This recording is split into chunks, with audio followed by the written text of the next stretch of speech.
တညလုံးအိတ်တယ်ဆိုပေမဲ့အိတ်ရက်ခက်တာညနေတည်းထီမအိတ်နိုင်သေးပဲမနေ့ကျတော့အိတ်ရကလည်းမဝ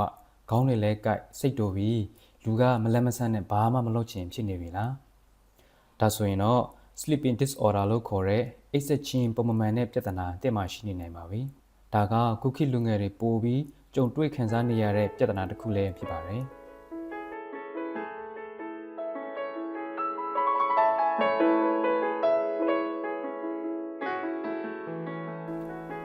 မင်္ဂလာပါဒီဗီဒီယိုလေးမှာတော့ sleeping disorder ဆိုတဲ့အိပ်စက်ခြင်းပုံမှန်နဲ့ပြဿနာရဲ့လက္ခဏာများနဲ့သူ့ရဲ့နောက်ဆက်တွဲဆိုးကျိုးတွေကိုဝေမျှထားပေးပါတယ်လူတစ်ယောက်ကျန်းမာဖို့အတွက်စားတာသွားတာကအရေးကြီးတယ်လို့အိပ်တာကလည်းအသက်တမျှအရေးကြီးပါတယ်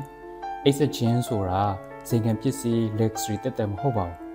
ကျန်းမာအသက်ရှင်ဖို့မရှိမဖြစ်လိုအပ်ချက် necessity တစ်ခုဖြစ်ပါတယ်ကျွန်တော်တို့ကညဘက်အိပ်မပျော်တာတစ်ခုတည်းကိုပဲ sleeping disorder လို့ထင်တတ်ကြပါတယ်တကယ်တော့အိတ်ချိန်လုံလောက်ပေမဲ့နင်းနီးချိုက်ချိုက်မအိပ်ပျော်ပဲနိုးလာရင်မလန်းမဆန်းဖြစ်နေတာအချိန်မဟုတ်ပဲအိမ်ငိုက်နေတာအိမ်နေရင်တက်ရှူရက်သွားတာတွေကလည်းဒီပြဿနာရဲ့အစိတ်ပိုင်းတွေပဲဖြစ်ပါတယ်အိပ်ဆက်ခြင်းဆိုတာခန္ဓာကိုယ်ကိုပြန်လည်ပြုပြင်တဲ့အချိန် maintain နေထိုင်းမှာဒီလိုပြုပြင်ထိန်းသိမ်းခြင်းမရရင်စက်ပစ္စည်းတွေပြတ်တယ်လို့အိပ်ဆက်ခြင်းမလုံလောက်ရင်လည်းလူခန္ဓာကိုယ်ကိုအကြီးကြီးဒုက္ခရောက်စေနိုင်ပါတယ်အိပ်စက်ခြင်းကိုဒုက္ခပေးတဲ့အဓိကတရားခံအမျိုးမျိုးရှိပါတယ်ပထမတရားခံက lifestyle ဆိုတဲ့နေထိုင်မှုပုံစံပါညဘက်မှာရင်းနှီးချမ်း coffee တောက်တာအရဲတောက်တာတွေနဲ့အဆိုးဆုံးကတော့အိပ်ရဝင်ကနေဖုန်းကွန်ပျူတာအသုံးပြုတာတွေပဲဖြစ်ပါတယ်ဖုန်းကထွက်တဲ့အလင်းပြ blue light ကအောင်းနောက်ကိုမချုပ်သေးဘူးမအိပ်နဲ့အောင်ဆိုပြီးလမ်းညံနေတတ်ပါတယ်ဒုတိယတရားခံကတော့စိတ်ပါစိတ်ဖိစီးမှုနဲ့စိုးရိမ်ပူပန်မှုတွေကညဘက်အုံနောက်ကိုအနာမပေးပဲဆက်အလုပ်လုပ်ခိုင်းနေတဲ့အခါအိပ်ပျော်ဖို့ပိုပြီးခက်ခဲသွားစေပါတော့တယ်နံပါတ်1လက္ခဏာကတော့ညဘက်မှာအိပ်ပျော်ဖို့မိနစ်30ထက်ပိုပြီးကြိုးစားနေရတာ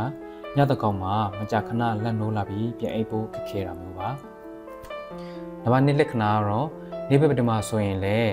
အာယုံစိုက်လို့မရပဲမိလွယ်လာတယ်ဒေါသထွက်လာတာအပြင်ကောင်းမောင်းရင်ဒါမှမဟုတ်အလုပ်လုပ်နေရင်လည်းအိမ်ငိုက်တာတွေဖြစ်တတ်ပါတယ်အထူးသတိထားရမှာကတော့ညဘက်အိပ်ရင်အတန်ကျကြီးဟောက်မယ်ဟောက်နေရင်ရုပ်တရက်အတန်တိတ်သွားပြီးမှပြန်ဟောက်မယ်ဆိုရင်ဒါဟာ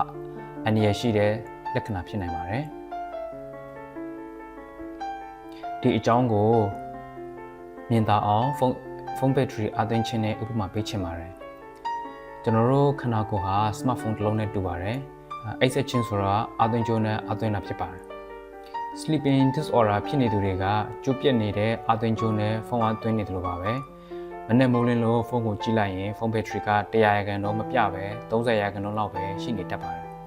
ဒီတော့မနေ့ခင်အလုပ်ဆောက်လုပ်တဲ့ကအားနည်းနေတဲ့အတွက်ငုံငန်ဖြစ်ပြီးနေ့လယ်ရောက်ရင်လူကပါပိတ်ချင်နေပါပြီ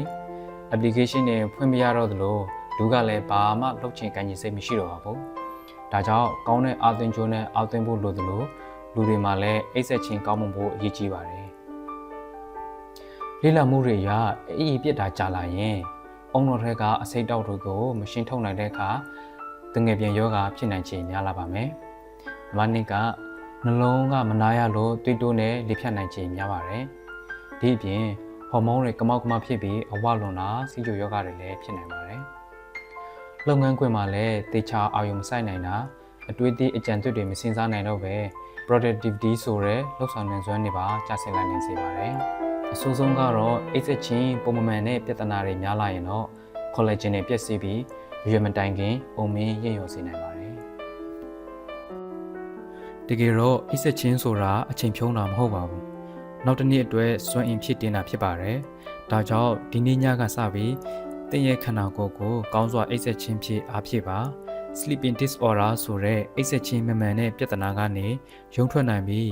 မနက်ခင်းတိုင်းမှာကျန်းမာပျော်ရွှင်စွာနဲ့နိုးထနိုင်ပါစေလို့ဆုတောင်းပေးလိုက်ပါတယ်